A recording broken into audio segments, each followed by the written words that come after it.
ਵਾਹਿਗੁਰੂ ਜੀ ਕਾ ਖਾਲਸਾ ਵਾਹਿਗੁਰੂ ਜੀ ਕੀ ਫਤਿਹ।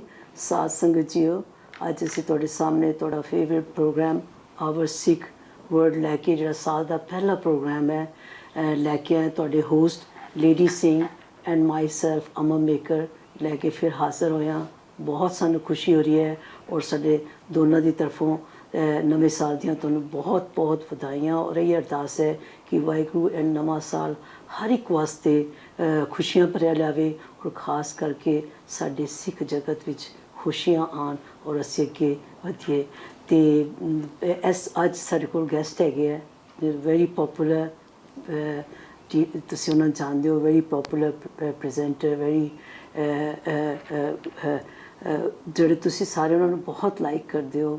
ਐਂਡ ਟੀਨਾ, ਵਾਹਿਗੁਰੂ ਜੀ ਕਾ ਖਾਲਸਾ ਵਾਹਿਗੁਰੂ ਜੀ ਕੀ ਫਤਿਹ। Thank you so much for inviting me to your show. It's been pleasure. Lady Singh, ਮੈਂ ਤੁਹਾਡੇ ਐਬਸੈਂਸ ਚਾਹੁੰਦੀ ਰਹਿੰਦੀ ਹਾਂ, ਤੁਸੀਂ ਕਿਉਂਕਿ you are such a busy person and that gives me opportunity some time to connect with viewers through our Sikh world. ਬਿਲਕੁਲ, ਮੈਂ ਤੁਹਾਡਾ ਧੰਨਵਾਦ ਕਰਨਾ ਕਿ ਮੈਂ ਜਦੋਂ ਵੀ ਮੈਨੂੰ ਬਾਹਰ ਜਾਣਾ ਪੈਂਦਾ ਹੈ ਜਾਂ ਮੇਰੀਆਂ ਮੀਟਿੰਗਾਂ ਜ਼ਿਆਦਾ ਬਿਜ਼ੀ ਹੋ ਜਾਂਦੀਆਂ ਤੇ ਤੁਸੀਂ ਮੇਰੇ ਆ ਕੇ ਨਾਲ ਆ ਕੇ ਅਮਰ ਦੇ ਕੰਮ ਕਰ ਲੈਂਦੇ ਹੋ। ਇਹਦਾ ਮੈਨੂੰ ਬਹੁਤ ਧੰਨਵਾਦ ਹੈ। ਮੈਨੂੰ ਫਿਕਰ ਨਹੀਂ ਹੁੰਦਾ ਕਿ ਮੈਨੂੰ ਹੁੰਦਾ ਕਿ ਹਾਂ ਕੋਈ ਨਾ ਕੋਈ ਕੰਮ ਕਰ ਰਿਹਾ ਤੇ ਇਹ ਜਿਹੜਾ ਪ੍ਰੋਗਰਾਮ ਹੈ ਚੱਲਦਾ ਰਹੇਗਾ। Always a pleasure lady Singh ji. ਹਮੇਸ਼ਾ ਤੁਸੀਂ ਇਸ ਜ਼ਿੰਮੇਵਾਰੀ ਨੂੰ ਬੜੀ ਅੱਛੀ ਤਰ੍ਹਾਂ ਨਿਭਾਉਂਦੇ ਹੋ, ਸਾਰੇ ਵਿਊਅਰਸ ਵੀ ਜਾਣਦੇ ਹੈ। ਅਤੇ ਬਾਕੀ Tina, we are pleasure having you together in our show. ਸਾਨੂੰ ਇਹ ਦਿਲ ਸੀਗਾ ਕਿ ਤੁਸੀਂ ਹਮੇਸ਼ਾ ਸਾਡੇ ਕਵਰ ਕਰਦੇ ਹੋ ਅਤੇ ਅਸੀਂ ਤੁਹਾਨੂੰ ਥੈਂਕਸ ਵੀ ਕਰੀਏ ਔਰ ਇਨਵਾਈਟ ਕਰੀਏ ਆਪਣੇ ਸਾਡੇ ਸ਼ੋਅ ਦੇ ਉੱਤੇ। ਔਰ ਟੀਨਾ ਦਾ ਸਾਧ ਸੰਗਤ ਜੀ ਤੁਹਾਨੂੰ ਪਤਾ ਹੈ, she is not new to the channel. ਬਹੁਤ ਹੀ ਦੇਖੋ ਇਹਨਾਂ ਦਾ ਇਸ ਤਰ੍ਹਾਂ ਹੈਗਾ ਕਿ NHS ਕੰਮ ਕਰਦੇ ਹੈ, ਜੋਬ ਹੈ, ਬੜੀ ਕਮਿਟਡ ਜੋਬ ਹੈਗੀ ਹੈ। ਅਤੇ ਦੱਸੋਗੇ ਕੀ ਕਰਦੇ ਹੋ ਤੁਸੀਂ ਟੀਨਾ? ਮੈਂ ਕੀ ਕਹਿੰਦੇ ਸਾਈਕਾਇਟਰੀ 'ਚ ਜੋਬ ਕਰਦੀ ਹਾਂ, ਠੀਕ ਹੈ। Work for Birmingham services. So ਜ਼ਿਆਦਾ ਮੇਰੀ ਕੋਸ਼ਿਸ਼ ਇਹੀ ਰਹਿੰਦੀ ਹੈ ਕਿ ਆਪਣੇ ਵਿਊਅਰਸ ਨਾਲ ਕਨੈਕਟ ਹੋ ਸਕਾਂ। ਜਿਹੜਾ ਮੇਰਾ ਜੋਬ ਹੈ ਉਹਦੇ ਰਾਹੀਂ ਮੈਂ ਆਪਣੇ ਪੇਸ਼ੈਂਟਸ ਦੀ ਹੈਲਪ ਕਰ ਸਕਾਂ। ਜਦ ਮੈਂ ਉਹਨਾਂ ਨੂੰ ਬੈਟਰ ਹੁੰਦੇ ਹੋਏ ਦੇਖਦੀ ਹਾਂ, ਮੈਨੂੰ ਬਹੁਤ ਖੁਸ਼ੀ ਮਿਲਦੀ ਹੈ। ਮਿਸਿਸ ਮੇਕਰ, ਦੇਖੋ ਜੀ, ਹਮੇਸ਼ਾ ਅਸੀਂ ਆਪਣੇ ਪ੍ਰੋਗਰਾਮਸ ਉੱਤੇ ਲੇਡੀਜ਼ ਦਾ ਕਹਿੰਦੇ ਹਾਂ ਔਰ ਇਹਨਾਂ ਦੀ ਮੈਂ ਜਦੋਂ ਲਾਈਫ ਦੇਖਦੀ ਹਾਂ ਕਿ ਦੇਖੋ ਹਾਰਡ ਵਰਕ ਹੈ, ਸਿੰਗਲ ਮਦਰ ਹੈਗੀ ਹੈ ਭੈਣ ਜੀ, ਔਰ ਉਸ ਤੋਂ ਬਾਅਦ ਬੱਚੇ ਦੀ ਐਜੂਕੇਸ਼ਨ, ਆਪਣੀ ਜੋਬ ਦੀ ਕਮਿਟਡ ਜੋਬ ਹੈਗੀ ਹੈ, ਉਸ ਤੋਂ ਬਾਅਦ ਵੀ ਟਾਈਮ ਕੱਢਣਾ ਔਰ ਚੈਨਲ 'ਤੇ ਆ ਕੇ, ਹਾਂਜੀ, ਉਹਦੇ ਲਈ ਖਾਸ ਤਰ੍ਹਾਂ ਦੀ ਡੈਡੀਕੇਸ਼ਨ ਚਾਹੀਦੀ ਔਰ ਹਮੇਸ਼ਾ ਟੱਚ ਕਰਦੇ ਰਿਹਾ। ਮੈਂ ਵੀ ਇਹਨਾਂ ਨਾਲ ਪ੍ਰੋਗਰਾਮ ਕੀਤੇ ਹੈ, ਹਮੇਸ਼ਾ ਟੱਚ ਕਰਦੇ ਆ ਜਿਹੜੀਆਂ ਸਾਡੀਆਂ social problem, specially with ladies, ਅਤੇ ਕਾਫੀ ਸਾਰੀਆਂ ਸਾਨੂੰ ਔਰ ਫਿਰ ਅੱਗੇ ਵੀ ਲੈ ਕੇ ਜਾਂਦੇ ਆ। ਇਹ ਨਹੀਂ ਕਿ ਕੋਈ ਪ੍ਰੋਬਲਮ ਇਹਨਾਂ ਨੂੰ ਆਉਂਦੀ ਹੈ ਅਤੇ ਇੱਥੇ ਚੈਨਲ ਤੱਕ ਨਹੀਂ, ਅੱਗੋਂ ਵੀ ਉਹਨਾਂ ਦੀ ਹੈਲਪ ਕਰਦੇ ਆ।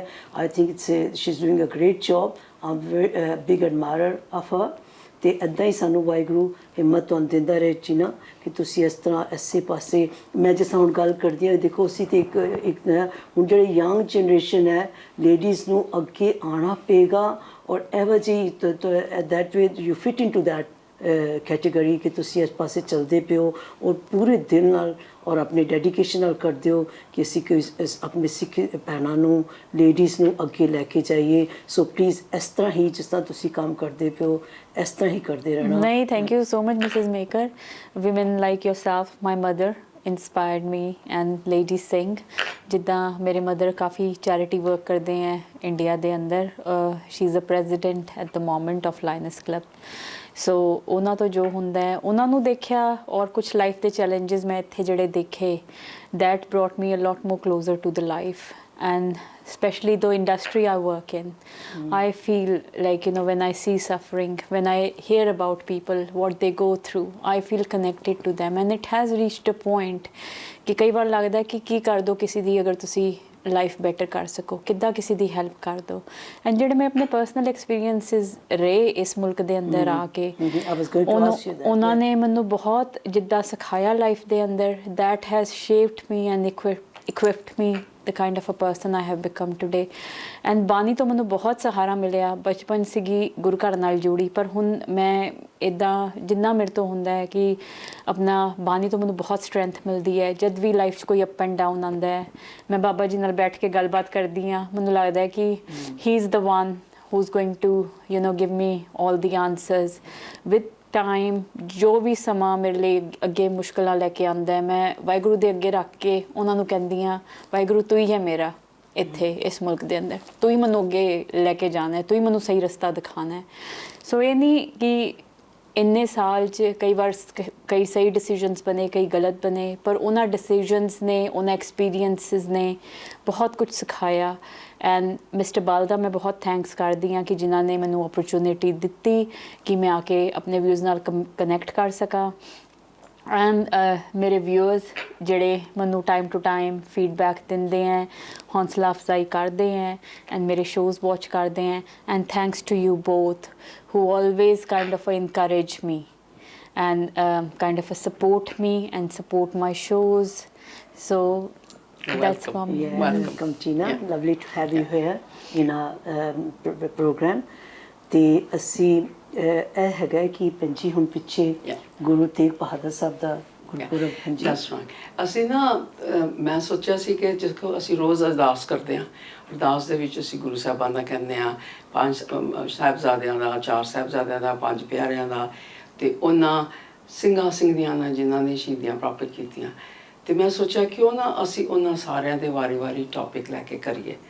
ਤੇ ਅਸੀਂ ਗੁਰੂ ਨਾਨਕ ਦੇਵ ਜੀ ਤੇ ਕੀਤਾ ਸੀ, ਗੁਰੂ ਨਾਨਕ ਦੇਵ ਜੀ ਦੇ ਉਦਾਸੀਆਂ ਤੇ, ਫਿਰ ਗੁਰੂ ਅਮਰਦਾਸ ਜੀ ਤੇ ਵੀ ਕੀਤਾ ਸੀ, ਫਿਰ ਅਸੀਂ ਗੁਰੂ ਹਰਗੋਬਿੰਦ ਸਾਹਿਬ ਤੇ ਵੀ ਮੇਰੀ ਪੀਰੀ ਤੇ ਕੀਤਾ। ਤੇ ਅਸੀਂ ਫਿਰ ਉਦੋਂ ਨਾ ਗੁਰੂ ਤੇਗ ਬਹਾਦਰ ਸਾਹਿਬ ਦਾ ਸ਼ਹੀਦੀ ਦਿਨ ਆ ਰਿਹਾ ਸੀ, ਤੇ ਅਸੀਂ ਕਿਹਾ ਕਿ ਉਹਦੇ ਤੇ ਕਰੀਏ। ਪਰ ਫਿਰ ਮੈਂ ਥੋੜੀ ਬਿਜ਼ੀ ਹੋ ਗਈ ਤੇ ਅਸੀਂ ਉਹ ਨਹੀਂ ਕਰ ਸਕੇ, ਉਹ ਟਾਈਮ ਲੰਘ ਗਿਆ। ਪਰ ਕੋਈ ਗੱਲ ਨਹੀਂ, ਗੁਰੂ ਨੂੰ ਯਾਦ ਤੇ ਜਦੋਂ ਵੀ ਮਰਜ਼ੀ ਅਸੀਂ ਕਰ ਸਕੀਏ। ਸੋ ਅਸੀਂ ਅੱਜ ਨਾ ਮੈਂ ਸੋਚਿਆ ਕਿ ਅਸੀਂ ਗੁਰੂ ਤੇਗ ਬਹਾਦਰ ਜੀ ਦੀ ਲਾਈਫ ਬਾਰੇ ਦੇਖੀਏ। ਥੋੜਾ ਜਿੰਨਾ ਸ਼ਾਇਦ ਲੰਮਾ ਵੀ ਹੋ ਜਾਏ, ਪਰ ਕੋਈ ਗੱਲ ਨਹੀਂ, ਤੁਸੀਂ ਲੰਮਾ ਹੀ ਪ੍ਰੋਗਰਾਮ ਥੋੜਾ ਕਰ ਲੈਣਾ ਜੇ ਹੋ ਸਕਦਾ ਤੇ ਮੈਂ ਦੱਸਣਾ ਸੀ ਕਿ ਗੁਰੂ ਤੇਗ ਬਹਾਦਰ ਸਾਹਿਬ ਨਾ ਅੰਮ੍ਰਿਤਸਰ ਪੈਦਾ ਹੋਏ ਸਨ। ਪਹਿਲੇ ਗੁਰੂ ਜਿਹੜੇ ਅੰਮ੍ਰਿਤਸਰ ਪੈਦਾ ਹੋਏ ਸਨ। ਤੇ ਉਹ ਥੋੜੀ ਜਿੰਨੀ ਕੰਟਰੋਵਰਸੀ ਕਹਿੰਦੇ, ਕੋਈ ਕਹਿੰਦਾ ਸੀ ਅਪ੍ਰੈਲ 'ਚ ਹੋਇਆ, ਕੋਈ ਹਿਸਟੋਰੀਅਨ ਕਹਿੰਦਾ ਨਵੰਬਰ 'ਚ ਹੋਇਆ। ਤੇ ਇਹਨਾਂ ਨੂੰ ਬਾਬਾ ਬੁੱਢਾ ਜੀ ਦੇ ਲੜਕੇ ਨੇ ਉਸ ਲਈ ਬਾਬਾ ਬੁੱਢਾ ਜੀ 112 ਸਾਲ ਦੇ ਸਨ ਜੀ। ਤੇ ਉਹਨਾਂ ਨੇ ਇਹਨਾਂ ਨੂੰ ਦਿੱਤਾ, ਪੈਦਾ ਹੋਏ ਨਾ ਜਦੋਂ ਅਸੀਸ ਦਿੱਤੀ ਸੀਗੀ। ਤੇ ਉਸ ਵੇਲੇ ਇਹਨਾਂ ਦਾ ਨਾਮ ਤਿਆਗਮਲ ਰੱਖਿਆ ਗਿਆ ਸੀ। ਤੇ ਪਿੱਛੋਂ ਇਹਨਾਂ ਦਾ ਨਾਮ ਤਿਆਗਮਲ ਤੋਂ ਤੇਗ ਬਹਾਦਰ ਉਦੋਂ ਬਣਿਆ ਕਿ ਜਦੋਂ ਇਹਨਾਂ ਨੇ ਗੁਰੂ ਹਰਗੋਬਿੰਦ ਸਾਹਿਬ ਦਾ ਤੇ ਅਟੈਕ ਹੋਇਆ ਸੀ ਪੈਂਡੇ ਖਾਨ ਦਾ, ਇਹਨਾਂ ਨੇ ਬੜੀ ਬਹਾਦਰੀ ਦਿਖਾਈ। ਇਹਨਾਂ ਦੀ ਬਹਾਦਰੀ ਦਿਖਾਉਣ ਤੇ ਗੁਰੂ ਸਾਹਿਬ ਨੇ ਇਹਨਾਂ ਨੂੰ ਤੇਗ ਬਹਾਦਰ ਦਾ ਨਾਮ ਦੇ ਦਿੱਤਾ। ਨਾ ਗੁਰੂ ਸਾਹਿਬ ਨਾ ਆਪਣੇ ਗੁਰੂ ਹਰਗੋਬਿੰਦ ਸਾਹਿਬ ਜਿਸ ਤਰ੍ਹਾਂ ਕਿ ਸ਼ਿਕਾਰ ਖੇਡਣ ਜਾਂਦੇ ਸੀ, ਸ਼ਸਤਰਬਾਜ਼ੀ ਦੇ ਵਿੱਚ ਬੜੇ ਮਾਹਰ ਸਨ, ਤੇ ਆਪਣਾ ਪਾਠ ਵੀ ਕਰਨਾ, ਫਿਰ ਗੁਰਬਾਣੀ ਪੜ੍ਹਨੀ, ਫਿਰ ਅਕਾਲ ਤਖਤ ਤੇ ਬੈਠ ਕੇ ਉਹਨਾਂ ਨੇ ਸਾਰੇ ਸੰਗਤਾਂ ਨੂੰ ਨਾਲ ਵਿਚਾਰ ਵੀ ਕਰਨਾ। ਇਸੇ ਤਰ੍ਹਾਂ ਇਹ ਬੜੇ ਪ੍ਰਭਾਵਿਤ ਸਨ। ਇਸੇ ਤਰ੍ਹਾਂ ਇਹ ਵੀ ਕਰਦੇ ਸਨ, ਉਹਨਾਂ ਨੂੰ ਫੋਲੋ ਕਰਦੇ ਸਨ। ਪਰ ਇਹਨਾਂ ਦੇ ਨਾ ਗੁਰੂ ਹਰਗੋਬਿੰਦ ਸਾਹਿਬ ਦੇ 5 ਬੱਚੇ ਸਨ, ਤੇ 5 ਦੇ ਵਿੱਚੋਂ 4 ਲੜਕੇ ਸਨ ਤੇ 1 ਲੜਕੀ। ਤੇ ਇਹਨਾਂ ਦੇ ਸਾਰੇ ਵੱਡੇ ਬ੍ਰਦਰਸ ਦੀ ਡੈਥ ਹੋ ਗਈ। ਤੇ ਇਸ ਕਰਕੇ ਨਾ ਬੜੇ ਕੁਆਇਟ ਸਨ, ਤੇ ਕੁਆਇਟ ਟਾਈਪ ਸਨ, ਰਿਫਲੈਕਟਿਵ ਸਨ ਜੀ। ਹੋ ਸਕਦਾ ਇਹਨਾਂ ਨੂੰ ਅੰਦਰੋਂ ਕੁਝ ਹੋਏ ਕਿ ਮੈਂ ਬੜੀ ਵੱਡੀ ਜ਼ਿੰਮੇਵਾਰੀ ਭੁਗਤਾਨੀ ਹੈ, ਇਹ ਵੀ ਹੋ ਸਕਦਾ। ਜੇ ਸਾਰੀ ਵਰਲਡ ਦੇ ਵਿੱਚ, ਦੁਨੀਆ ਦੇ ਵਿੱਚ ਕੋਈ ਵੀ ਧਰਮ ਦਾ ਇੱਕ ਬੰਦਾ ਜਿਹਨੇ ਕਿਸੇ ਧਰਮ ਵਾਸਤੇ, ਕਿਸੇ ਹੋਰ ਦੇ ਧਰਮ ਵਾਸਤੇ ਸ਼ਹੀਦੀ ਪ੍ਰਾਪਤ ਕੀਤੀ ਹੋਏ ਤੇ ਉਹ ਸਨ ਗੁਰੂ ਤੇਗ ਬਹਾਦਰ ਜੀ। ਇਹ ਨਾ 12 ਸਾਲ ਦੇ ਸਨ ਜਦੋਂ ਨਾ ਇਹਨਾਂ ਦਾ ਵਿਆਹ ਹੋ ਗਿਆ ਮਾਤਾ ਗੁਜਰੀ ਨਾਲ। ਤੇ ਇਹ ਥੋੜੀ ਦੇਰ ਵਾਸਤੇ ਨਾ ਇਹਨਾਂ ਬਕਾਲੇ, ਇਹਨਾਂ ਦੀ ਮਾਤਾ ਜੀ ਬਕਾਲੇ ਤੋਂ ਸਨ ਨਾਨਕੀ ਜੀ, ਤੇ ਇਹ ਉੱਥੇ ਆ ਗਏ ਤੇ ਉੱਥੇ ਹੀ ਰਹੇ। ਤੇ ਇਹਨਾਂ ਦੀਆਂ ਜ਼ਮੀਨਾਂ ਵਗੈਰਾ ਜਿਸ ਤਰ੍ਹਾਂ ਅੱਛੀ ਫੈਮਿਲੀ ਸੀਗੀ, ਇਹਨਾਂ ਦੇ ਘਰ ਚੰਗੇ ਤਗੜੇ ਸਨ। ਤੇ ਉੱਥੇ ਇਹਨਾਂ ਜਿਹੜੇ ਵੱਡੇ ਘਰਾਂ ਵਾਲੇ ਹੁੰਦੇ ਸੀ ਨਾ, ਉਹ ਭੋਰੇ ਬਣਾ ਲੈਂਦੇ ਸਨ। ਜੀ, ਮੈਂ ਉਹ ਕੁਐਸਚਨ ਵੱਲ ਆ ਰਹੀ ਸੀਗੀ ਕਿ ਇਹ ਕਿੱਥੇ ਤੱਕ ਸਹੀ ਹੈਗਾ ਜਿਹੜਾ ਕਿਹਾ ਜਾਂਦਾ ਹੈ ਕਿ 21 ਸਾਲ ਗੁਰੂ ਤੇਗ ਬਹਾਦਰ ਜੀ ਭੋਰੇ 'ਚ ਰਹੇ। ਉਹਦੇ ਪਿੱਛੇ ਕੀ ਸਟੋਰੀ ਹੈ? ਤੁਸੀਂ ਵਿਊਜ਼ ਨੂੰ ਕੁਝ ਦੱਸਣਾ ਚਾਹੋਗੇ ਜਾਂ ਆਪਣੀ ਜਿਹੜੀ ਕੀ ਕਹਿੰਦੇ ਨੌਲੇਜ ਉਸ ਕੀ ਕਹਿਣਾ? ਭੋਰੇ ਵਿੱਚ ਗੁਰੂ ਸਾਹਿਬ ਨਹੀਂ ਰਹੇ। ਉਹ ਭੋਰਾ ਹੁੰਦਾ ਸੀ ਕਿ ਉਹਦੇ ਜਿੱਥੇ ਗਰਮੀ ਬੜੀ ਸਖਤ ਹੁੰਦੀ ਸੀ ਨਾ, ਤੇ ਉਹਦੇ 'ਚ ਜ਼ਰਾ ਠੰਡ ਰਹਿੰਦੀ ਸੀ। ਤੇ ਉੱਥੇ ਉਹ ਸਾਰੇ ਵੱਡੇ ਘਰਾਂ ਵਾਲਿਆਂ ਕੋਲ ਹੁੰਦਾ ਸੀ, ਤੇ ਉੱਥੇ ਵੀ ਇਹਨਾਂ ਦਾ ਬੜੇ ਰਿਫਲੈਕਟਿਵ ਮਾਈਂਡਸ ਵਾਲੇ ਸਨ। ਬੜੇ ਇਹਨਾਂ ਦਾ ਪੜ੍ਹਾਈ ਵੱਲ ਵੀ ਬੜਾ ਧਿਆਨ ਹੁੰਦਾ ਸੀ, ਤੇ ਉੱਥੇ ਰਹਿੰਦੇ ਸਨ। ਪਰ 21 ਸਾਲ ਉੱਥੇ ਨਹੀਂ ਰਹੇ। ਸਿੱਖੀ ਦੇ ਖਿਲਾਫ ਹੈ। ਹਾਂ, ਇੱਥੇ ਅਸੀਂ ਐਗਜ਼ੈਕਟਲੀ ਇੱਥੇ ਹੀ ਮੈਂ ਚੀਜ਼ ਐਡ ਕਰਨ ਜਾਵਾਂਗੀ ਕਿ ਸਿੱਖੀਜ਼ਮ ਦੇ ਉਤਰਦੀ ਨਹੀਂ ਗੱਲ ਠੀਕ। ਸਾਨੂੰ ਤੇ ਘਰ-ਬਾਰ ਛੋੜ ਕੇ ਭੋਰਿਆਂ 'ਚ, ਜੰਗਲਾਂ 'ਚ ਜਾ ਕੇ ਕੋਈ ਤਪੱਸਿਆ ਸਾਡੇ ਕੋਲ ਕੋਈ ਐਸੀ ਬਾਣੀ ਨਹੀਂ ਹੈਗੀ ਜਿਹੜੀ ਅਸੀਂ ਘਰ-ਬਾਰ ਛੋੜ ਕੇ ਤੇ ਗੁਰੂ ਸਾਹਿਬ ਦੇ ਨੇੜੇ, ਰੱਬ ਦੇ ਨੇੜੇ ਹੋ ਜਾਵਾਂਗੇ। ਇਹ ਸਾਡੇ ਲਈ ਉਪਦੇਸ਼ ਵੀ ਨਹੀਂ ਹੈਗਾ। There is no way he could just be doing this. ਉਹ ਜਾਂਦੇ ਰਹੇ ਟਰੈਵਲ, ਜੋ ਹਾਂ ਸਾਡੇ ਕੋਲ ਹਿਸਟਰੀ ਨਹੀਂ ਹੈਗੀ, ਉਹ ਐਵੀਡੈਂਸ ਹੁਣ ਤੁਸੀਂ ਖੋਜ ਕੀਤੀ ਹੈ ਜਿਹਦੇ ਪਰ देयर इज नो वे। ਇਹ ਤੁਹਾਡਾ ਬ੍ਰੇਨ ਟੇਕ ਹੀ ਨਹੀਂ ਕਰਦਾ ਕਿ ਗੁਰੂ ਸਾਹਿਬ ਭੋਰੇ 'ਚ ਬੈਠ ਕੇ ਤੇ ਤਪੱਸਿਆ ਕਰੇ। ਇਹ ਤਾਂ ਸਾਡੇ ਸਿੱਖੀਜ਼ਮ ਦੇ ਸਿਧਾਂਤ ਹੈ ਹੀ ਨਹੀਂ। ਬਿਲਕੁਲ ਨਹੀਂ, ਬਿਲਕੁਲ ਨਹੀਂ ਹੈ। ਗੁਰੂ ਸਾਹਿਬ ਨੂੰ ਗੁਰਬਾਣੀ ਨਾਲ ਪਿਆਰ ਸੀ, ਪੜ੍ਹਦੇ ਸਨ, ਸਮਝਦੇ ਸਨ। ਉਹ ਹਰ ਸਿੱਖ ਦਾ ਫਰਜ਼ ਹੈ, ਪਰ ਉਹ ਆਪਣਾ ਪੂਰਾ ਸ਼ਿਕਾਰ ਖੇਡਣ ਜਾਂਦੇ ਸਨ। ਪੂਰੇ ਆਮ ਦੇ ਜਿਹੜੀ ਮਾਰਸ਼ਲ ਆਰਟਸ ਦੀ ਜਿਹੜੀ ਹੈ ਪੂਰੀ ਸਿੱਖਿਆ ਲੈਂਦੇ ਸਨ, ਰੀਡਿੰਗ ਰਾਈਟਿੰਗ ਤੋਂ ਬਗੈਰ, ਕਿਉਂਕਿ ਸਾਰੇ ਗੁਰੂ ਸਾਡੇ ਬੜੇ ਪੜ੍ਹੇ ਲਿਖੇ ਸਨ, ਬੜੇ ਸੂਝਵਾਨ ਸਨ। ਤੇ ਇਸੇ ਤਰ੍ਹਾਂ ਇਹਨਾਂ ਉੱਥੇ ਰਹੇ। ਫਿਰ ਇਹਨਾਂ ਨੂੰ ਗੁਰੂ ਨਾਨਕ ਸਾਹਿਬ ਦੀ ਤਰ੍ਹਾਂ ਦਾ ਬਹੁਤ ਸ਼ੌਂਕ ਸੀ ਟਰੈਵਲ ਕਰਕੇ ਸਿੱਖੀ ਦਾ ਪ੍ਰਚਾਰ ਕਰਨਾ। ਉਹਨਾਂ ਦਾ ਸਿੱਖੀ ਦਾ ਪ੍ਰਚਾਰ ਉਹਨਾਂ ਨੇ ਉੱਥੇ ਕਰਨਾ ਸੀ ਜਿੱਥੇ ਹੋਰ ਧਰਮਾਂ ਦੇ ਵੀ ਬੈਠੇ ਸਨ। ਉਹਨਾਂ ਦਾ ਸੋਚ ਵਿਚਾਰ ਕਰਦੇ ਸਨ, ਉਹਨਾਂ ਦੀ ਗੱਲ ਸੁਣਦੇ ਸਨ, ਫਿਰ ਉਹਨੂੰ ਸੋਚਦੇ ਸਨ, ਸਮਝਦੇ ਸਨ, ਫਿਰ ਆਪਣੇ ਵਿਚਾਰ ਦੱਸਦੇ ਸਨ। ਤੇ ਇਸੇ ਤਰ੍ਹਾਂ ਦਾ 1656 ਵਿੱਚ ਗੁਰੂ ਸਾਹਿਬ ਨੇ ਪਹਿਲਾ ਟੂਰ ਕੀਤਾ। ਉਹ ਕੀਰਤਪੁਰ ਗਏ, ਉੱਥੋਂ ਕੁਰਕਸ਼ੇਤਰ ਗਏ, ਉੱਥੋਂ ਹਰਿਦੁਆਰ ਗਏ। ਤੇ ਉਹਨਾਂ ਦਿਨਾਂ 'ਚ ਨਾ ਪਾਟਵਾਈਆਂ ਹੁੰਦੀਆਂ, ਹੁਣ ਵੀ ਹੁੰਦੀਆਂ। ਮੈਂ ਯਾਦ ਹੈ ਮੈਂ ਜਦੋਂ ਕਸ਼ਮੀਰ ਗਈ ਨਾ ਤੇ ਉਹ ਪਾਟਵਾਈ ਦੇ ਵਿੱਚ ਉਹਨਾਂ ਦਾ ਮੇਰੇ ਫਾਦਰ ਦਾ, ਮੇਰੇ ਗ੍ਰੈਂਡਫਾਦਰ ਦਾ, ਸਾਰੇ ਦੇ ਨਾਂ ਕੱਢ ਦਿੱਤੇ। ਇਸੇ ਤਰ੍ਹਾਂ ਪਾਟਵਾਈ ਸਨ, ਉਹਨਾਂ ਪੂਰੇ ਡਿਟੇਲ ਲਿਖਿਆ। ਗੁਰੂ ਤੇਗ ਬਹਾਦਰ, ਉਦੋਂ ਗੁਰੂ ਸਾਹਿਬ ਤਾਂ ਨਹੀਂ ਸਨ, ਤੇਗ ਬਹਾਦਰ ਪੁੱਤਰ ਆਫ ਗੁਰੂ ਹਰਗੋਬਿੰਦ ਸਾਹਿਬ, ਉਹਨਾਂ ਦੀ ਨਾਲ ਮਾਤਾ, ਉਹਨਾਂ ਦੇ ਨਾਲ ਉਹਨਾਂ ਦੀ ਵਾਈਫ ਗੁਜਰੀ ਦੇ ਨਾਲ ਉਹਨਾਂ ਦਾ ਬ੍ਰਦਰ ਕਿਰਪਾਲ ਚੰਦ, ਫਿਰ ਸੂਰਜਮਲ ਦੀ ਵਾਈਫ, ਕਿਉਂਕਿ ਸੂਰਜਮਲ ਇਹਨਾਂ ਦਾ ਬ੍ਰਦਰ ਸੀਗਾ। ਇਹਨਾਂ ਦਾ ਬ੍ਰਦਰ ਸੀ ਗੁਰਦਿੱਤਾ ਜੀ, ਸੂਰਜਮਲ ਜੀ, ਅਨਿਲ ਰਾਏ ਤੇ ਅਟਲ ਰਾਏ। ਇਹ ਚਾਰੇ ਪੂਰੇ ਹੋ ਗਏ ਸਨ। ਤੇ ਇੱਕ ਮਾਤਾ ਵੀਰੋ ਇਹਨਾਂ ਦੀ ਭੈਣ ਹੈਗੀ ਸੀ, ਬਸ ਉਹ ਸਾਰੇ ਪੂਰੇ ਹੋ ਗਏ ਸਨ। ਤੇ ਉਹਨਾਂ ਦੀ ਵਾਈਫ ਜੀ ਸੀ ਨਾ, ਉਹ ਵੀ ਇਹਨਾਂ ਦੇ ਨਾਲ ਹੀ ਰਹਿੰਦੀ ਸੀ। ਤੇ ਇਹ ਇਹਨਾਂ ਨੇ ਟਰੈਵਲ ਕੀਤਾ। ਤੇ ਪਾਟਵਾਈ ਵਿੱਚ ਲਿਖਦਾ ਕਿ 29 ਮਾਰਚ 1657 ਦੇ ਵਿੱਚ ਗੁਰੂ ਸਾਹਿਬ ਉੱਥੇ ਆਏ। ਤੇ ਉਹ ਭੋਰਿਆਂ 'ਚ ਕਿੱਥੋਂ ਰਹਿਣ ਵਾਲੇ, ਜਿਨ੍ਹਾਂ ਦੇ ਬਾਹਰ ਜਾ ਕੇ ਡਿਸਕਸ਼ਨਸ ਕਰਨੀਆਂ, ਫਿਲਾਸਫੀ ਕਰਨੀ, ਸਾਰੀ ਕਰਨੀ। ਇੱਕੋ ਇਸ ਐਵੀਡੈਂਸ ਤੋਂ ਸਾਨੂੰ ਪ੍ਰੂਵ ਹੋ ਜਾਂਦਾ ਹੈ ਕਿ ਟਰੈਵਲ ਕਰਦੇ ਰਹੇ ਹੈ। ਔਰ ਕਦੀ ਉਹ, ਕਿਉਂਕਿ ਸਿੱਖ ਨੇ ਵਿਚਰਨਾ ਦੁਨੀਆ ਵਿੱਚ, ਉਹ ਸਾਨੂੰ ਇਹ ਹੁਕਮ ਹੈ ਗੁਰੂ ਦਾ, ਕੀਰਤ ਕਰੋ ਦੁਨੀਆ ਦੇ। ਦੇਖੋ ਜੋ ਗੁਰੂ ਨਾਨਕ ਦੇਵ ਜੀ ਨੇ ਉਹਨਾਂ ਨੂੰ ਦੇਖੋ ਸਿੱਧਾ ਨਾਲ ਕੀਤਾ ਕਿ ਤੁਸੀਂ ਇੱਥੇ ਆ ਕੇ ਬੈਠ ਗਏ ਹੋ, ਵਾਟ ਗੁੱਡ ਯੂ ਡੂਇੰਗ। ਸਾਨੂੰ ਤੇ ਇਹ ਹੁਕਮ ਬਿਲਕੁਲ ਨਹੀਂ ਹੈਗਾ ਕਿ ਅਸੀਂ ਅੰਦਰ ਵੜ ਕੇ, ਔਰ ਇਕੱਲੇ ਬਾਣੀ ਪੜ੍ਹਨ ਦਾ ਵੀ ਹੁਕਮ ਨਹੀਂ। ਸੰਗਤ ਵਿੱਚ ਬੈਠ ਕੇ ਕਦੀ ਸਿੱਖ ਇਕੱਲਾ ਨਹੀਂ ਵਿਚਰੇਗਾ, ਕਦੀ ਸਿੱਖ ਇਕੱਲਾ ਬਾਣੀ ਨਹੀਂ ਪੜ੍ਹੇਗਾ।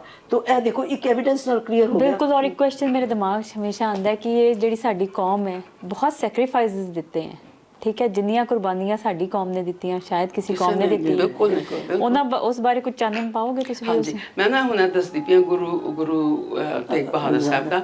ਫਿਰ ਇਹਨਾਂ ਨੇ ਨਾ ਜਿਸ ਤਰ੍ਹਾਂ ਦੂਸਰਾ ਟੂਰ ਕੀਤਾ, ਉਹ ਵੀ ਸਾਰਾ ਰਿਕਾਰਡਡ ਹੈ। ਉੱਥੇ ਗਏ ਪਹਿਲੀ ਵਾਰੀ ਵੀ ਗਏ ਸੀ ਹਰਿਦੁਆਰ, ਦੂਜੀ ਵਾਰੀ ਬਨਾਰਸ ਵਾਲੇ ਪਾਸੇ ਤੱਕ ਗਏ, ਉੱਥੇ ਸਾਰਾ। ਫਿਰ ਜਿਸ ਤਰ੍ਹਾਂ ਤੀਜਾ ਟੂਰ ਕੀਤਾ, ਉਹ ਵੀ ਸਾਰਾ ਉਹਦੇ ਹੈਗਾ। ਉਸ ਤੋਂ ਬਾਅਦ ਨਾ ਗੁਰੂ ਸਾਹਿਬ ਜਿਸ ਲਈ ਥਰਡ ਜਰਨੀ ਕੀਤੀ, ਉਹ ਵੀ ਅਲਾਉਡ ਹੈਗੀ ਹੈ। ਫਿਰ ਗੁਰੂ ਸਾਹਿਬ ਨਾ ਚਲੇ ਗਏ, ਦਿੱਲੀ ਤੱਕ ਪਹੁੰਚੇ। ਦਿੱਲੀ ਦੇ ਵਿੱਚ ਉਸ ਵੇਲੇ ਆਪਣੇ ਹੈਗੇ ਸਨ ਗੁਰੂ ਹਰਕ੍ਰਿਸ਼ਨ ਜੀ, ਯਾਦ ਹੈ ਉਹਨਾਂ ਨੂੰ ਸਮੌਲ ਪੌਕਸ ਹੋ ਚੁੱਕੀ ਹੋਈ ਸੀ। ਤੇ ਉਹ ਉੱਥੋਂ ਰਾਜਾ ਹੁੰਦਾ ਸੀ, ਹਿੰਦੂ ਰਾਜਾ ਰਾਮ ਸਿੰਘ ਸੀਗਾ। ਤੇ ਉਹਨੇ ਗੁਰੂ ਸਾਹਿਬ ਨੂੰ ਕਿਹਾ ਕਿ ਹੁਣ ਤੁਸੀਂ ਇੱਥੋਂ ਚਲੇ ਜਾਓ, ਕਿ ਬੜਾ ਡੇਂਜਰ ਹੈ, ਤੇ ਜਿਹੜਾ ਔਰੰਗਜ਼ੇਬ ਆ ਉਹਨੇ ਤੁਹਾਨੂੰ ਨਾ ਚੁੱਕ ਕੇ ਜੇਲ੍ਹ 'ਚ ਪਾ ਦੇਣਾ, ਤੇ ਤੁਸੀਂ ਇੱਥੇ ਚਲੇ ਜਾਓ।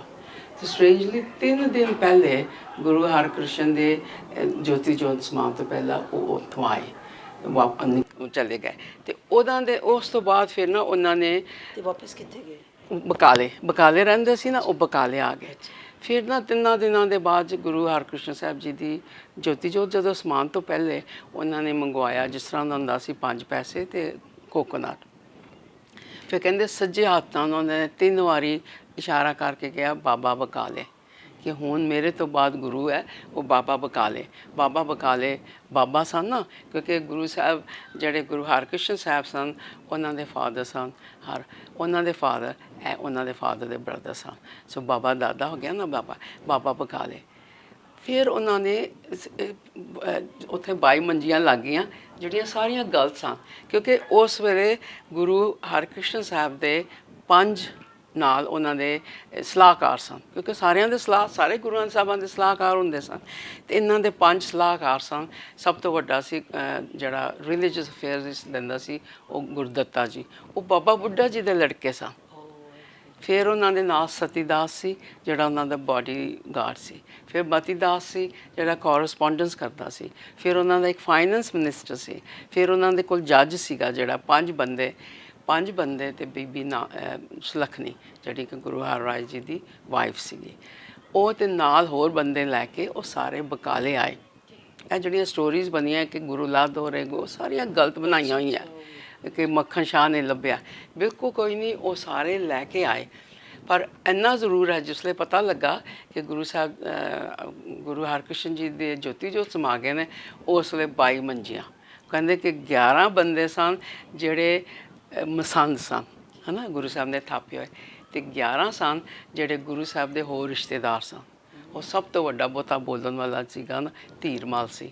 ਉਹ ਸੀਗਾ ਬਾਬਾ ਗੁਰਦਿੱਤਾ ਜੀ ਦਾ ਵੱਡਾ ਪੁੱਤਰ। ਗੁਰੂ ਸਾਹਿਬ ਨੇ ਉਹਨੂੰ ਗੱਦੀ ਨਹੀਂ ਸੀ ਦਿੱਤੀ, ਅਤੇ ਗੁਰੂ ਹਰਰਾਏ ਨੂੰ ਦਿੱਤੀ ਸੀ, ਅਤੇ ਗੁਰੂ ਹਰਗੋਬਿੰਦ ਸਾਹਿਬ ਨੇ, ਅਤੇ ਉਹਦੇ ਤੋਂ ਉਹਨੂੰ ਗੁੱਸਾ ਸੀਗਾ। ਸਭ ਤੋਂ ਉੱਥੇ ਉਹਨਾਂ ਨੇ ਖੱਪ ਪਾਈ, ਨਹੀਂ ਅਸੀਂ ਗੁਰੂ ਹਾਂ, ਅਸੀਂ ਗੁਰੂ ਹਾਂ, ਅਸੀਂ ਗੁਰੂ ਹਾਂ। ਜਿਸ ਲਈ ਕੁਛ ਨਹੀਂ ਨਾ ਬਣਿਆ, ਅਤੇ ਫਿਰ ਉਹਨਾਂ ਨੇ ਜਾ ਕੇ ਗੁਰੂ ਸਾਹਿਬ ਚਲੇ ਗਏ ਕਿ ਗੁਰੂ ਹਰਕ੍ਰਿਸ਼ਨ ਸਾਹਿਬ ਦੀ ਹੋ ਗਈ ਸੀ ਜੋਤੀ ਸਮਾਨ, ਅਤੇ ਉਹ 'ਤੇ ਪਾਠ 'ਤੇ ਚਲੇ ਗਏ ਕੀਰਤਪੁਰ। ਪਿੱਛੋਂ ਉਹਦੇ ਧੀਰਮਲ ਦੇ ਬੰਦਿਆਂ ਨੇ ਅਟੈਕ ਕਰਤਾ ਗੁਰੂ ਸਾਹਿਬ ਦੇ ਘਰ, ਸਭ ਕੁਝ ਖੋ ਕੇ ਲੈ ਗਏ, ਸਭ ਕੁਝ, ਅਤੇ ਬੀੜ ਵੀ ਲੈ ਗਏ। ਅਤੇ ਉਸ ਵੇਲੇ ਫਿਰ ਨਾ ਇਹਨਾਂ ਨੇ ਮੱਖਣ ਸ਼ਾਹ ਆਇਆ।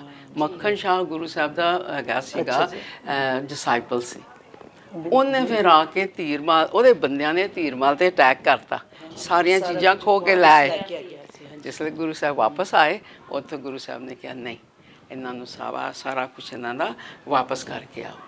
ਅਤੇ ਮੈਂ ਵਿੱਚੋਂ ਇੱਕ ਦੱਸਣਾ ਭੁੱਲ ਗਿਆ ਕਿ ਗੁਰੂ ਸਾਹਿਬ ਨੇ ਇੱਕ ਟੂਰ ਕੀਤਾ ਸੀ ਪੰਜਾਬ ਦਾ, ਅਤੇ ਉਸ ਵੇਲੇ ਅੰਮ੍ਰਿਤਸਰ ਗਏ, ਅਤੇ ਉਹਨਾਂ ਨੂੰ ਅੰਮ੍ਰਿਤਸਰ ਵੜਨ ਨਹੀਂ ਦਿੱਤਾ। ਦੇਖੋ, ਗੁਰੂ ਹੋ ਕੇ ਅੰਮ੍ਰਿਤਸਰ ਪੈਦਾ ਹੋਏ, ਇਹ ਗੁਰੂ ਸਨ, ਅਤੇ ਗੁਰੂ ਸਾਹਿਬ ਨੂੰ ਪੰਜਾਬ ਵਿੱਚ ਉਹਨਾਂ ਨੇ ਵੜਨ, ਉਹ ਨਾ ਪ੍ਰਿਥਵੀ ਰਾਜ ਸੀ ਨਾ, ਗੁਰੂ ਅਰਜਨ ਦੇਵ ਜੀ ਦਾ ਵੱਡਾ ਭਰਾ, ਉਹ ਉੱਥੇ ਮਾਲਕ ਬਣ ਗਿਆ ਹੋਇਆ ਸੀ ਨਾ, ਅਤੇ ਉਹਦਾ ਗ੍ਰੈਂਡ ਸਨ ਹਰ ਜੀ ਉੱਥੇ ਗੁਰੂ ਬਣ ਕੇ ਬੈਠਾ ਹੋਇਆ ਸੀ। ਅਸੀਂ ਵੈਸੇ ਨਾ ਗੱਲਾਂ ਕਰਦੇ ਹਾਂ ਕਿ ਸਾਡੀਆਂ ਕਮਿਊਨਿਟੀਜ਼ ਇਕੱਠੀਆਂ ਨਹੀਂ ਹੁੰਦੀਆਂ।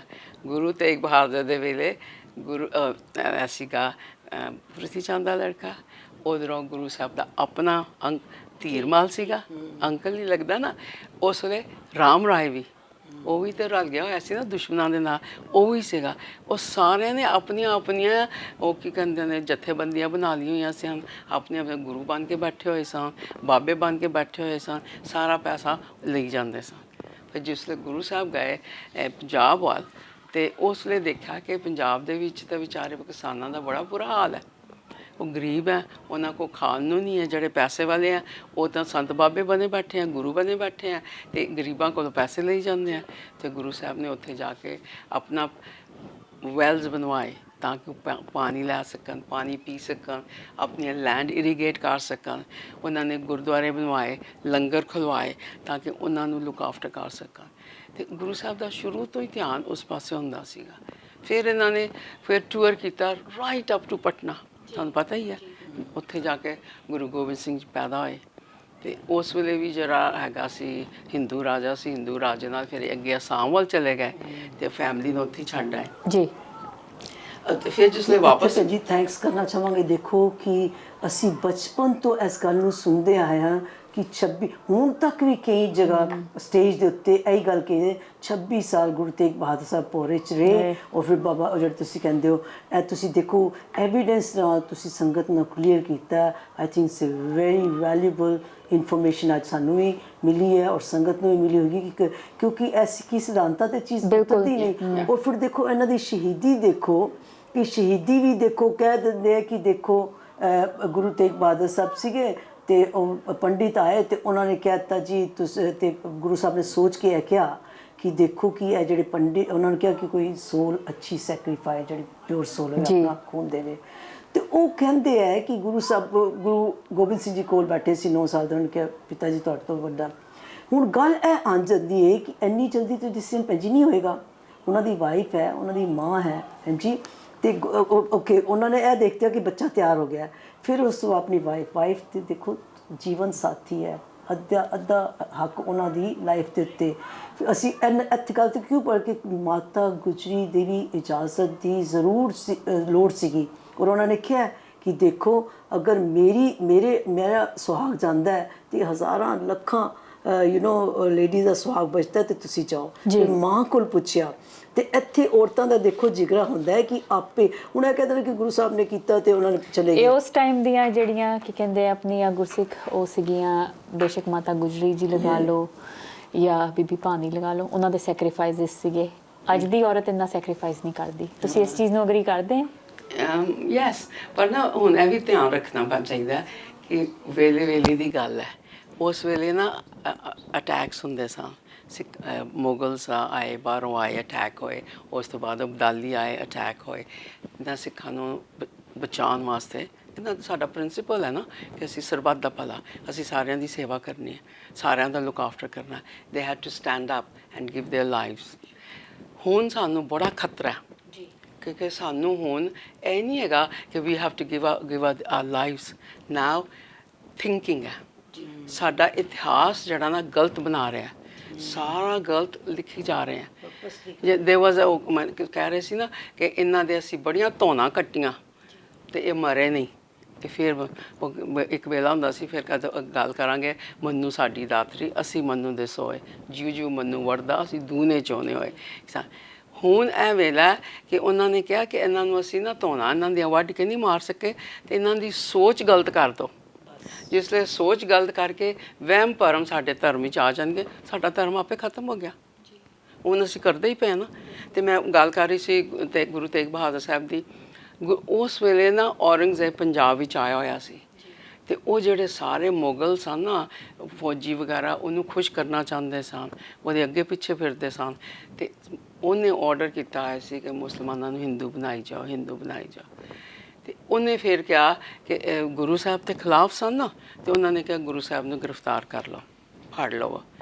ਗੁਰੂ ਸਾਹਿਬ ਨੂੰ ਉਹਨਾਂ ਨੇ ਗ੍ਰਿਫਤਾਰ ਤੇ ਕਰ ਲਿਆ, ਤੇ 4 ਮਹੀਨੇ ਉਹਨਾਂ ਨੂੰ ਸਰਹੰਦ ਵਿੱਚ ਰੱਖਿਆ, ਦਿੱਲੀ ਨਹੀਂ ਲੈ ਕੇ ਗਏ, ਸਰਹੰਦ ਵਿੱਚ ਰੱਖਿਆ। ਉਸ ਵੇਲੇ ਗੁਰੂ ਸਾਹਿਬ ਨੂੰ ਪਤਾ ਸੀ, ਜਿਸ ਵੇਲੇ ਗੁਰੂ ਸਾਹਿਬ ਗ੍ਰਿਫਤਾਰ ਹੋਏ, ਕਿ ਮੈਂ ਹੁਣ ਵਾਪਸ ਨਹੀਂ ਆਉਣਾ, ਕਿਉਂਕਿ ਮੈਂ ਤਾਂ ਆਪਣੇ ਪ੍ਰਿੰਸੀਪਲ ਹੈ, ਮੇਰਾ ਪ੍ਰਿੰਸੀਪਲ ਹੈ ਕਿ ਹਰ ਧਰਮ ਵਾਲਿਆਂ ਨੂੰ ਹੱਕ ਹੈ ਕਿ ਜਿਸ ਤਰ੍ਹਾਂ ਵੀ ਉਹ ਪ੍ਰੇ ਕਰਨਾ ਚਾਹਣ ਉਹ ਕਰ ਸਕਦੇ ਨੇ। ਪਰ ਔਰੰਗਜ਼ੇਬ ਕਹਿੰਦਾ ਸੀ ਨਹੀਂ, ਸਾਰੇ ਮੁਸਲਮਾਨ ਬਣਨ। ਉਸ ਵੇਲੇ ਗੁਰੂ ਸਾਹਿਬ ਨੇ ਗੁਰੂ ਗੋਬਿੰਦ ਸਿੰਘ ਨੂੰ ਗੱਦੀ ਦੇ ਦਿੱਤੀ। ਗੁਰੂ ਗੋਬਿੰਦ ਸਿੰਘ ਸਿਰਫ 9 ਸਾਲ ਦੇ ਸਨ, ਉਹ ਗੋਬਿੰਦ ਰਾਏ ਨਾਂ ਸੀ, ਤੇ ਪਿੱਛੋਂ ਗੋਬਿੰਦ ਸਿੰਘ ਬਣਿਆ ਨਾ, ਤੇ ਉਹ ਗੱਦੀ ਦੇ ਦਿੱਤੀ ਹੋਈ ਸੀ ਉਹਨਾਂ ਨੇ। ਤੇ ਗੁਰੂ ਗੱਦੀ ਬਾਰੇ ਤੁਸੀਂ ਚਾਨਣ ਪਾਓਗੇ ਵਿਊਅਰਸ ਨੂੰ ਕੁਝ? ਹਾਂ, ਉਹ ਮੈਂ ਨਾ ਅਗਲਾ ਟੌਪਿਕ ਰੱਖਿਆ ਹੋਇਆ ਕਿ ਕਿਸ ਤਰ੍ਹਾਂ ਗੱਦੀ ਦਿੱਤੀ ਗੁਰੂ ਗ੍ਰੰਥ ਸਾਹਿਬ ਨੂੰ। ਤੇ ਇਸ ਦੇ ਵਿੱਚ ਮੈਂ ਕਿਹਾ ਸੀ ਗੁਰੂ ਤੇਗ ਬਹਾਦਰ ਸਾਹਿਬ ਦਾ ਹੀ ਨਾ ਗੱਲ ਕਰ ਲਈਏ। ਫਿਰ ਨਾ ਜਿਸ ਵੇਲੇ ਗੁਰੂ ਸਾਹਿਬ ਨੂੰ ਜੇਲ੍ਹ ਵਿੱਚ ਪਾਇਆ, ਤੇ ਔਰੰਗਜ਼ੇਬ ਨਹੀਂ ਸੀ ਚਾਹੁੰਦਾ ਕਿ ਗੁਰੂ ਸਾਹਿਬ ਦਾ ਕੁਝ ਕੀਤਾ ਜਾਏ, ਉਹ ਆਪ ਕੰਟਰੋਲ ਕਰਨਾ ਚਾਹੁੰਦਾ ਸੀ। ਫਿਰ ਇਸ ਕਰਕੇ ਉਹ ਸਰਹੰਦ ਵਿੱਚ ਕਿੰਨੇ ਮਹੀਨੇ ਰਹੇ, ਉਹਨਾਂ ਦੇ ਨਾਲ ਮਤੀ ਦਾਸ, ਸਤੀ ਦਾਸ, ਭਾਈ ਦਿਆਲਾ, ਤਿੰਨੋਂ, ਤੇ ਗੁਰੂ ਸਾਹਿਬ 4 ਮਹੀਨੇ ਸਰਹੰਦ ਵਿੱਚ ਜੇਲ੍ਹ 'ਚ ਰਹੇ। ਫਿਰ ਜਿਸ ਵੇਲੇ ਔਰੰਗਜ਼ੇਬ ਦਿੱਲੀ ਗਿਆ, ਤੇ ਫਿਰ ਇਹਨਾਂ ਨੂੰ ਟ੍ਰਾਂਸਫਰ ਦਿੱਲੀ ਕੀਤਾ। ਫਿਰ ਦਿੱਲੀ ਜਾ ਕੇ ਉਹਨੇ ਆਪਣੀਆਂ ਆਪ ਉਹਨਾਂ ਨੂੰ ਤਸੀਹੇ ਦਵਾਏ, ਉਹਨੇ ਆਪ ਹੁਕਮ ਕੀਤਾ। ਸੀਸਗੰਜ ਜਗ੍ਹਾ ਦੇਖੀਏ ਕਿ ਠੀਕ ਜਗ੍ਹਾ ਹੈਗੀ, ਇੱਕ ਮੀਟਰ ਵੀ ਨਹੀਂ ਸਕੁਅਰ, ਜਿੱਥੇ ਨਾ ਉਹ ਬੈਠ ਸਕਦੇ ਸੀ, ਨਾ ਉਹ ਸੋ ਸਕਦੇ ਸੀ। ਉਹ ਜੇ ਥੱਲੇ ਜਾਂਦੇ ਆ ਨਾ ਸੀ, ਉਹੀ ਉਨੀ ਕੁ ਜਗ੍ਹਾ ਜਿੱਥੇ ਉਹਨਾਂ ਪਹਿਲੇ ਨਾ ਜਿਹੜੇ ਮਤੀ ਦਾਸ ਨੂੰ ਨਾ ਤਸੀਹੇ ਦਿੱਤੇ। ਮਤੀ ਦਾਸ ਨੂੰ ਉਹਨਾਂ ਕਹਿੰਦੇ ਸੀ ਤੁਸੀਂ ਮੁਸਲਮਾਨ ਬਣ ਜਾਓ, ਉਹ ਕਹਿੰਦੇ ਨਹੀਂ ਮੈਂ ਤਾਂ ਸਿੱਖ ਹਾਂ। ਨਹੀਂ ਕਹਿੰਦੇ, ਉਹਨਾਂ ਕਹਿੰਦਾ ਕਿ ਵਾਹਿਗੁਰੂ ਦਾ, ਅੱਲਾ ਦਾ ਹੁਕਮ ਹੈ ਸਾਰੇ ਮੁਸਲਮਾਨ ਹੋਣ। ਤੇ ਉਹਨਾਂ ਨੇ ਅੱਗੋਂ ਕੀ ਜਵਾਬ ਦਿੱਤਾ, ਮੈਂ ਕਈ ਵਾਰੀ ਪੜ੍ਹਦਿਆਂ ਉਹਨਾਂ ਨੇ ਜਵਾਬ ਦਿੱਤਾ, ਜੇ ਵਾਹਿਗੁਰੂ ਦਾ ਹੁਕਮ ਹੈ ਸਾਰੇ ਮੁਸਲਮਾਨ ਬਣਨ, ਤੇ ਆਦਮੀਆਂ ਦਾ ਸੁਨਨਤ ਹੋਈ ਹੁੰਦੀ। ਜਿਸ ਵੇਲੇ ਆਦਮੀ ਜੰਮਦੇ ਉਹਨਾਂ ਦੀ ਸੁਨਨਤ ਹੋਈ ਹੁੰਦੀ, ਵਾਹਿਗੁਰੂ ਦਾ ਨਹੀਂ ਹੁਕਮ ਹੈ, ਇਹ ਤੁਹਾਡਾ ਆਪਣਾ ਹੈਗਾ। ਤੇ ਉਹਨਾਂ ਨੇ ਨਹੀਂ ਇਸਲਾਮ ਮੰਨਿਆ। ਫਿਰ ਉਹਨਾਂ ਨੂੰ ਦੋਨਾਂ ਪਾਸੇ ਤੋਂ ਬੰਨ੍ਹ ਕੇ ਮਿਡਲ 'ਚੋਂ ਕੱਢ ਦਿੱਤਾ। ਫਿਰ ਬਾਬਾ ਦਿਆਲਾ ਜੀ ਨੂੰ ਸੇਮ ਗੱਲ ਕਹੀ, ਤੂੰ ਮੁਸਲਮਾਨ ਬਣ ਜਾ। ਉਹ ਕਹਿੰਦੇ ਨਹੀਂ। ਅਚਾਨਕ ਨਾ ਅੱਜ ਮੈਂ ਫੇਸਬੁੱਕ ਤੇ ਦੇਖਦੀ ਪਈ ਸੀ, ਤੇ ਉਹਨਾਂ ਮੁਸਲਮਾਨ ਸੀ, ਤੇ ਲੱਖਾਂ ਜੀ ਬੰਦੇ ਬੈਠੇ ਹੋਏ ਉੱਥੇ। ਤੇ ਉੱਥੇ ਨਾ ਉਹਨੇ ਇੱਕ ਨੇ ਸਵਾਲ ਪੁੱਛਿਆ ਕਿ ਬਈ ਤੁਸੀਂ ਇਹ ਕਹਿੰਦੇ ਹੋ ਕਿ ਸਾਰੇ ਪਾਸੇ ਅੱਲਾ ਹੀ ਅੱਲਾ, ਅੱਲਾ ਦੀ ਆਵਾਜ਼ ਹੈ, ਅੱਲਾ ਹੀ ਹੈਗਾ ਹੈ। ਔਰ ਜਦੋਂ ਬੱਚਾ ਪੈਦਾ ਹੁੰਦਾ ਅੱਲਾ, ਉਹਨੇ ਇੱਕ ਸਵਾਲ ਬੜਾ ਅੱਛਾ ਹਲਕਾ ਜਿਹਾ ਕੀਤਾ, ਕਹਿੰਦਾ ਦੇਖੋ ਜੀ ਅੱਲਾ ਹੀ ਹੈਗਾ ਹੈ, ਬ੍ਰਹਮੰਡ ਵਿੱਚ ਅੱਲਾ ਦੀ ਆਵਾਜ਼ ਚੱਲ ਰਹੀ ਹੈ, ਅੱਲਾ ਹੀ ਹੈਗਾ ਹੈ, ਤੇ ਜਦੋਂ ਬੱਚਾ ਪੈਦਾ ਹੁੰਦਾ ਹੈ ਤੇ ਪਹਿਲਾ ਅੱਖਰ ਮਾਂ ਕਿਉਂ ਕਹਿੰਦਾ ਹੈ?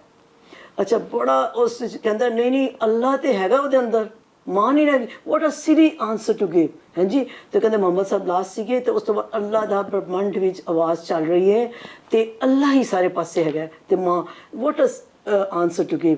ਤੇ ਉਹ ਸੀਗਾ ਕਿ ਇਹ ਇਹਨਾਂ ਨੂੰ ਭਰਮ ਪਿਆ। ਭੈਣ ਜੀ ਟਾਈਮ ਬੜੀ ਜਲਦੀ ਹੋ ਗਿਆ ਹੈ, ਅਸੀਂ ਇਸ ਟੌਪਿਕ ਨੂੰ ਫੇਰ ਲਾਂਗੇ। ਬੜਾ ਅੱਛਾ ਲੱਗਾ ਹੈ। ਮੈਨੂੰ ਤਾਂ ਲੱਗਦਾ ਕਿ ਅੱਧਾ ਘੰਟਾ ਹੋਰ ਕਰਨਾ ਪਏਗਾ, ਕਿਉਂਕਿ ਅਸੀਂ ਅਜੇ ਸ਼ਹੀਦੀ ਦਾ ਨਹੀਂ ਕੀਤਾ ਹੈ ਨਾ। ਅਗਲੇ ਪ੍ਰੋਗਰਾਮ ਕਰਾਂਗੇ ਅਸੀਂ ਇਹਨੂੰ ਕੰਟੀਨਿਊ ਕਰਾਂਗੇ।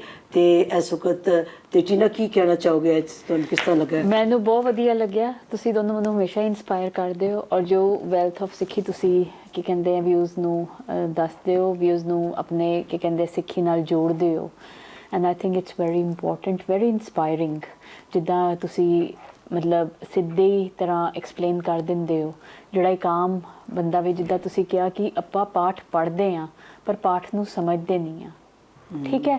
ਇਹ ਕੀ ਕਹਿੰਦੇ ਜਿਹੜੇ ਬੱਚੇ ਜਿਨ੍ਹਾਂ ਨੂੰ ਇੰਨੀ ਨਹੀਂ ਡੈਪਥ, ਅਸੀਂ ਲੋਕ ਫਿਰ ਵੀ ਪਾਠ ਨੂੰ ਸਮਝਦੇ ਹਾਂ ਕਿਉਂਕਿ ਸ਼ਾਇਦ ਇੰਡੀਆ 'ਚ ਥੋੜ੍ਹਾ ਉਹ ਸੀਗਾ, ਇੱਥੇ ਬੱਚੇ ਥੋੜ੍ਹਾ ਸਟਰਗਲ ਕਰਦੇ। And I think it's a very inspirational programme for our youth, for our viewers.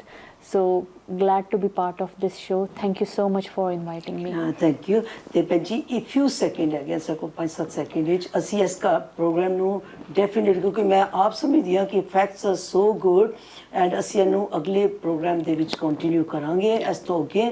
ਤੇ ਅਸੀਂ ਭੈਣ ਜੀ ਕੀ ਫਿਊ ਸੈਕਿੰਡ ਦੀ ਠੀਕ ਹੈ। ਮੈਂ ਤਾਂ ਇਹੀ ਕਹਿਣਾ ਕਿ ਜਿਸ ਵੇਲੇ ਅਸੀਂ ਆਪਣਾ ਇਤਿਹਾਸ ਪੜ੍ਹਦੇ ਹਾਂ ਨਾ, ਤੇ ਸਾਨੂੰ ਬੜਾ ਸਮਝਣਾ ਚਾਹੀਦਾ। ਬਹੁਤ ਵੱਡੀ ਲੋੜ ਹੈ, ਐਸੇ ਕਰਕੇ ਅਸੀਂ ਇਸ ਪ੍ਰੋਗਰਾਮ ਤੇ ਐਂਡ ਵਿਊਅਰਸ ਦੀ ਰਿਕੁਐਸਟ ਦੇ ਉੱਤੇ, ਕਿਉਂਕਿ ਹਿਸਟਰੀ ਦੇ ਉੱਤੇ ਸਾਨੂੰ ਅੱਛੇ ਅੱਛੇ ਕਮੈਂਟ ਆਉਂਦੇ ਹੈ, ਇਨਫੋਰਮੇਸ਼ਨ ਜਿਹੜੀ ਹਿਸਟਰੀ ਦੇ ਉੱਤੇ ਦਿੱਤੀ ਜਾਂਦੀ ਹੈ, ਐਸੇ ਕਰਕੇ ਅਸੀਂ ਇਸ ਟੌਪਿਕ ਨੂੰ ਅਗਲੇ ਹਫਤੇ ਫਿਰ ਜਾਰੀ ਕਰਾਂਗੇ।